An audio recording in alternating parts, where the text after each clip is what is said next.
Boa noite novamente. Vou começar. Comecei a gravação aqui já, estão me escutando? Sim. Tá bom, então. Então, aqui eu já fiz uma introduçãozinha, só para a gente entender melhor.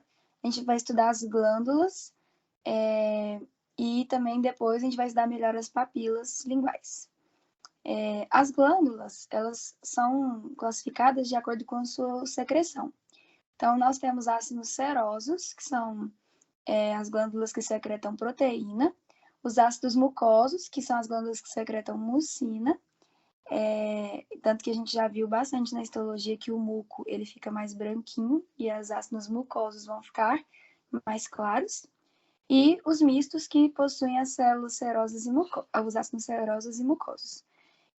Desculpa a voz anasalada aí, é que eu tô com um ataque aqui de rinite, mas vocês ignoram. Bom, as submandibulares, elas possuem ácidos serosos e possuem os mistos também. As parótidas, só ácidos serosos e as sublinguais apenas ácidos mucosos. A gente vai ver uma por uma agora.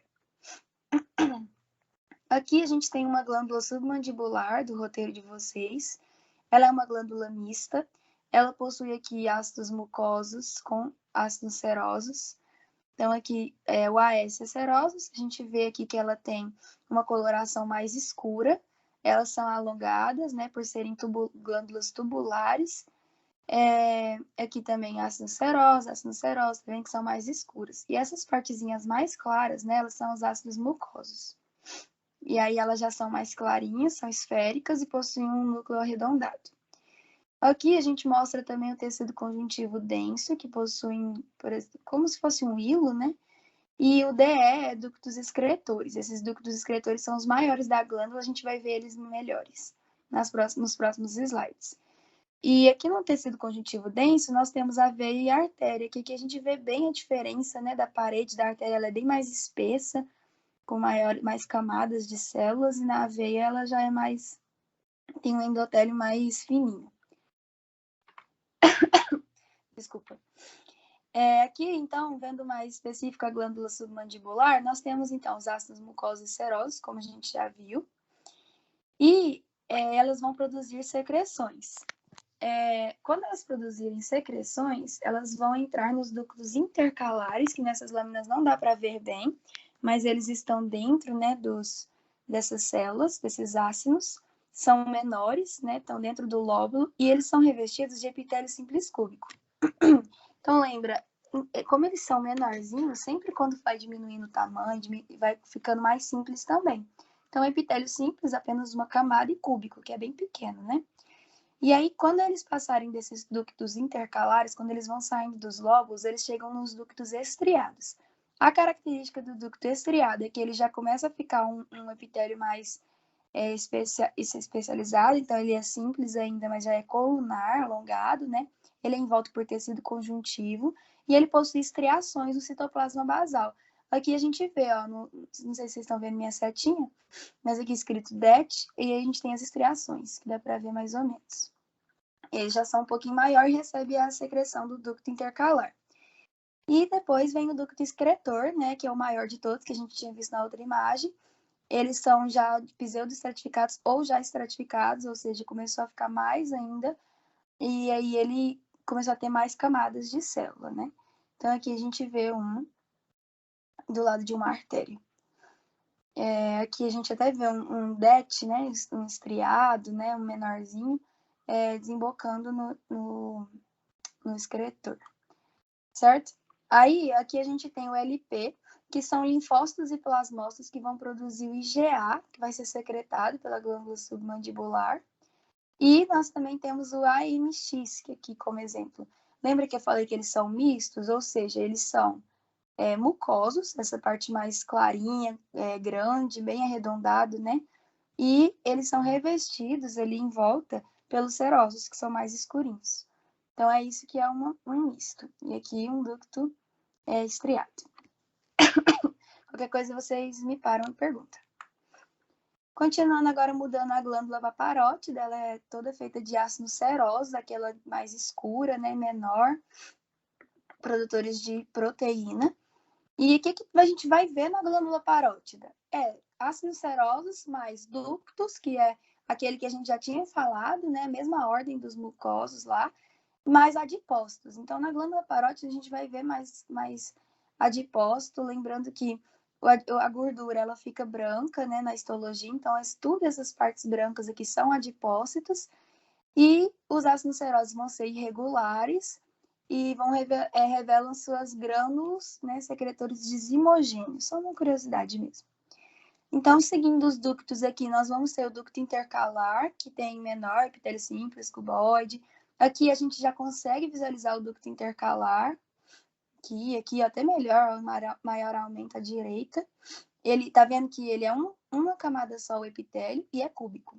Então, é legal a gente saber o epitélio dele para até reconhecer ele na lâmina, né? Não só por tamanho. E aí as secreções, então, dos ácidos serosos vão para esse ducto intercalar, passam para o estriado, aqui a gente vê as estrias mais próximas também, por causa do maior aumento. E dessas estriadas vão para o excretor. O excretor aqui está muito aumentado, a gente vê aqui, ó, na esquerda. Excretor com tecido conjuntivo em volta, certo? Aí tem aqui os plasmócitos, né, que a gente sabe que é do sistema imune. Eles vão produzir imunoglobulinas captadas e secretadas pelos ácidos. Então, os ácidos aqui, eles vão captar essa imunoglobulina produzida pelo plasmócito, aqui representado à direita também, e aí vão secretar ele. E aqui a gente tem, no ácido seroso, nós temos um lumen do ácido, né? Que ele é bem estreito, ele é uma glândula, né? Que produz secreções, então tem que ter um lumen. Certo? E por último, a glândula sublingual. Ela já é ácidos apenas mucosos, a gente já vê a diferença, né? Porque tem várias clarinhos, lembrando que produz muco, então o muco fica branco, fica mais claro aqui. A diferença dos serosos, tá vendo? O seroso está bem, tirando os adipócitos, eles estão bem escuros, né? E aqui não, aqui a gente já vê bastante muco, que é dos ácidos mucosos. E ele vai seguir a mesma lógica dos outros, por isso que eu não coloquei. Então, ele vai ter o intercalar, né, e tudo mais, vai ter o estriado. A única diferença é que a união de ductos intercalares dele, aqui nós temos um ducto intercalar, e aqui a gente vê uma união de ductos intercalares que vai gerar um ducto intralobular. Mas é só essa diferença, o resto é tudo igual. Aqui células mucosas, né? Aqui temos uma meia-lua serosa apenas, não é misto nem nada, é só um achado mesmo, uma meia-lua serosa. As setas indicam plasmócitos, tem a mesma função. E as pontas de seta é um ácido mucoso, né? Unindo ao ducto intercalar, como eu tinha falado aqui. E é isso. Agora, a gente vai um pouco para a parte de neurologia. Até vou entrar um pouquinho aqui para ajudar a dar uma clareada em tutoria para quem não tiver estudado, ou até quem tiver estudado também. E então a gente vem em papilas linguais, né? A gente tem as filiformes, fungiformes, as papilas circunvaladas mais posteriormente, e as papilas foliadas aqui na lateral, certo? Aqui é a parte oral, né? Beleza, agora a gente vai estudar as papilas na histologia. Então, o que a gente tem que ver? Aqui é a língua. Uma coisa importante que eu ficava confundindo muito é a gente entender a anatomia da língua. Se a gente ver do lado lateral, a gente vê que isso aqui é a raiz da língua, ou seja, a parte ventral anterior, a parte da frente da língua é essa aqui, é a de baixo. E a parte dorsal posterior é essa de cima, aqui que a gente vê mais, certo? Então, beleza. Então, a gente aqui está avaliando a superfície dorsal da língua. A superfície que é de trás, ou seja, essa de cima mesmo que a gente já está acostumado. Então, aqui a gente vê um epitélio, ele é estratificado pavimentoso, né, com uma superfície irregular, a gente vê aqui, né, essas irregularidades.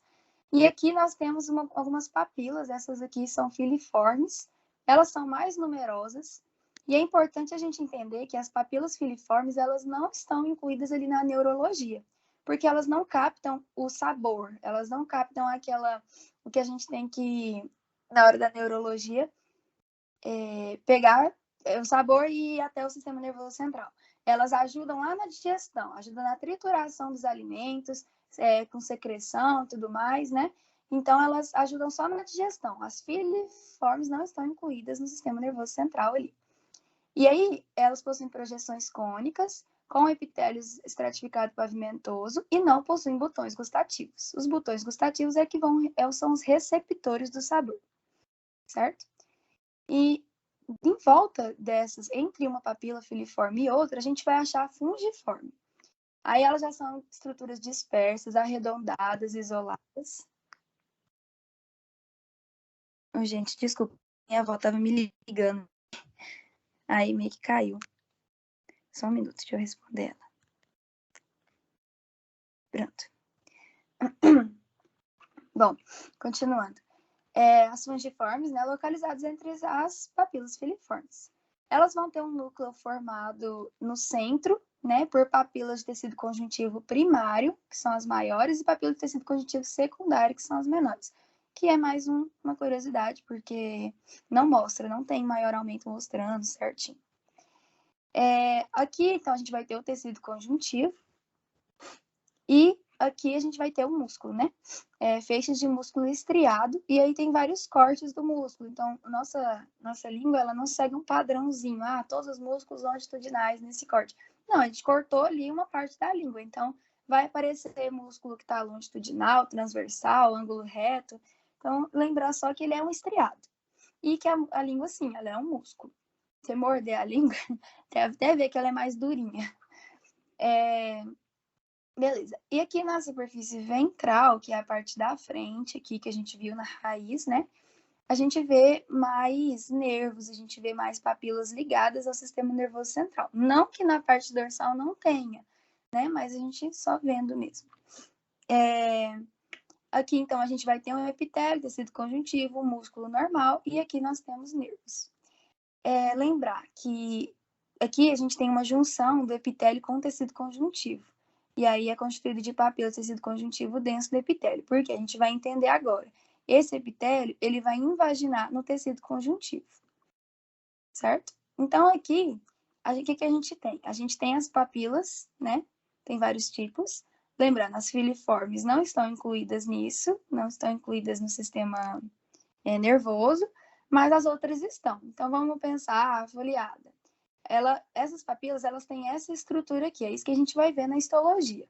Nessa estrutura, o epitélio que a gente estava vendo lá, estratificado, né, queratinizado, pavimentoso, eles vão adentrar aqui no tecido conjuntivo, eles vão invaginar o tecido conjuntivo.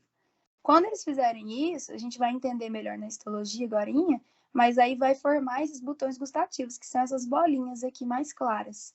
Esses botões gustativos aproximados têm essa estrutura. E aí é importante a gente entender eles para entender a neurologia. Então, eles vão ter poros, esses poros vão ter microvilosidades.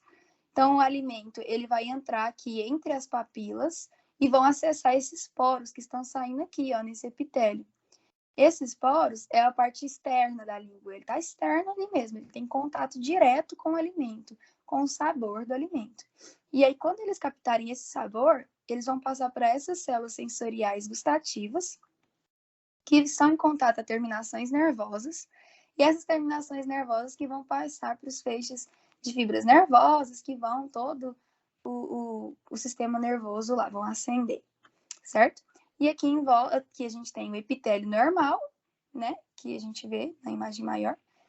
E aqui em volta a gente tem as de sustentação, que a gente vai ver melhor agora. Então, entender que primeiro a gente vai ver essa parte, a papila gustativa, a papila em menor aumento. Aqui, viu? Dá para entender melhor. Então, aqui a papila a gente tem o epitélio, que a gente já tinha visto antes da língua normal, um epitélio estratificado, não queratinizado, espesso, né? Tanto que ele está espesso, e ele é irregular, por causa dessas invaginações. Isso aqui inteiro é uma papila, isso aqui todo é uma papila, isso aqui é uma papila. Então, são 3 papilas.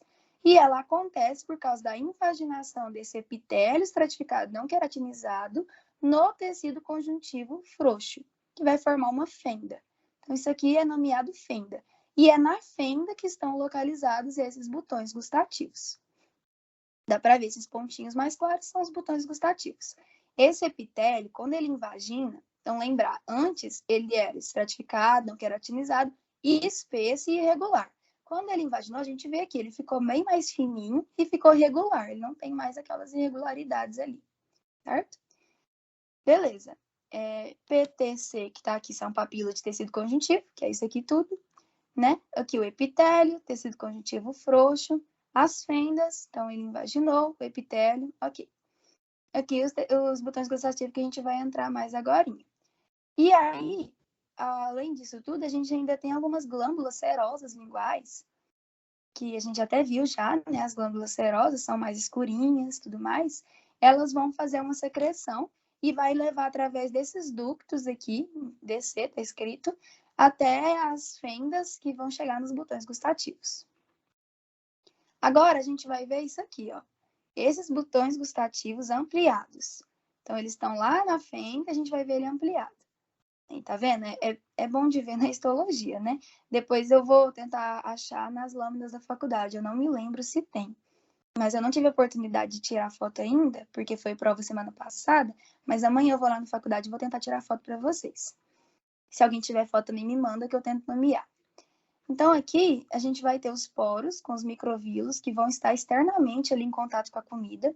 E aí, os botões gustativos vão receber, vão reconhecer os sabores. Não sei se vocês já pesquisaram, mas são o doce, o salgado, o azedo, o amargo e o umami.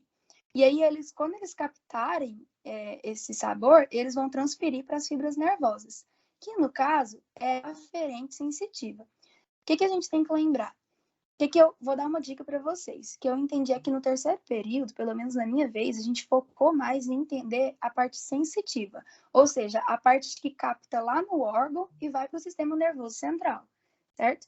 Porque no começo eu fiquei muito confusa se era para eu estudar os dois, né, o sensitivo e o motor. Não, foca no sensitivo. Então aqui a gente vai captar o sabor de fora, lá no órgão, lá na língua, e vai levar para o sistema nervoso central. Então, aqui no poro gustativo, tem os microvílulos, vão se comunicar com a região externa da língua, vão passar para essas células sensoriais neuroepiteliais. Essas células aí vão receber o estímulo, então o sabor é um estímulo, assim como a visão, a luz é outro estímulo, assim como o odor é outro estímulo do nariz. Então, a gente vai estudando os sentidos, sabe? E o que a gente recebe no nosso sentido são estímulos, que vão acessar receptores para irem para o sistema nervoso central, certo? E aí, esse estímulo vai fazer sinapse com a fibra nervosa aferente. Beleza. Aqui, então, a gente tem células de sustentação do lado, são mais escurinhas aqui. E aqui nós temos as células basais, que são mais alongadas aqui em volta, e elas são células tronco, porque é delas que vão originar as células sensoriais neuroepiteliais e as sustentação. Lembrando que uma célula tronco é porque ela consegue se diferenciar em vários tipos celulares. Então, tanto uma célula que tem capacidade de envolver lá no neuroepitelial, né, no sistema nervoso, como outra que é só de sustentação. Ela vira. E aqui a gente vê bem. Então, o poro aqui com as células transfere, né? E vai ser captado por essas terminações nervosas que vem aqui. Então, a gente tem que ter uma fibra nervosa, tá vendo? Saindo desses botões gustativos. Lembrando que isso aqui é uma fenda de uma papila da língua. Então, a língua tem várias papilas, vão ter várias fendas, vão ter vários botões gustativos. Daí vai juntar essas fibras nervosas, vai fazer o que a gente aprendeu na aula passada, que são os feixes de fibras nervosas. E aqui eu coloquei só mais uma coisinha da tutoria mesmo, que para ajudar vocês, uma imagem, que então elas vão captar aqui da língua, que é a parte, ó, que é a parte dorsal da língua, lembrando, e que é a parte ventral, né? E aí eles vão captar aqui as das papilas, por serem sensitivas, elas estão indo do órgão para o sistema nervoso central, e o seu neurônio, são dois neurônios, e o seu neurônio, ele é pseudo-unipolar. Ou seja, ele tem um corpo celular e ele tem um axônio indo para um lado e um axônio indo para o outro. Então, no gânglio, que depende do gânglio, de onde ele está indo, vocês vão ver melhor na tutoria, o gânglio está com o corpo celular. O axônio dele vai lá na língua e pega aquele sabor, aquele sentido, e leva para o outro axônio, leva lá para a área gustatória, né, que está no núcleo do trato solitário. E aí disso ele vai ascender, né, por isso que ela é ascendente, sensitiva, e aí ela vai até o tálamo, nessa região específica do tálamo, que é o núcleo ventral póstero-medial. Só para dar uma introdução melhor para vocês. E aí, toda a gustativa, né, do sistema nervoso central, ela pega da língua, na parte do glossofaríngeo, na parte mais ventral aqui da língua, e pega também da faringe, certo? Isso foi só para dar uma clareada. E é isso, gente. Essa tutoria